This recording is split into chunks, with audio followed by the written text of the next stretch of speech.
ঝিঙে ফুলের আসরে প্রথম দিকেই আমরা যাদেরকে পেয়েছিলাম তার মধ্যে আজম ওবায়দুল্লাহ অন্যতম। সে খুব চৌকুস ছেলে ছিল।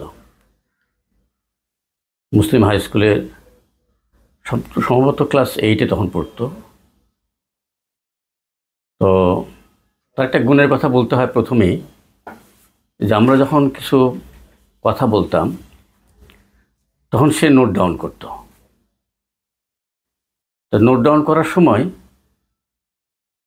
সে খাতার দিকে তাকাতো না,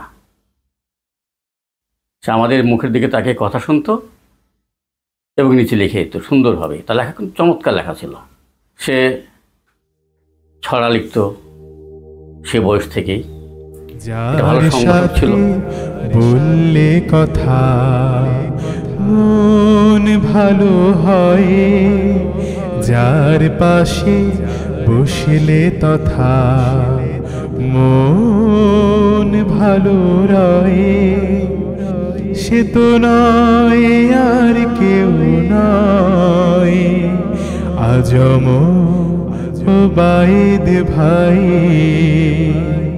সুখে দুঃখে প্রিয় মুখ তাই আজম ওবায়েদ ভাই।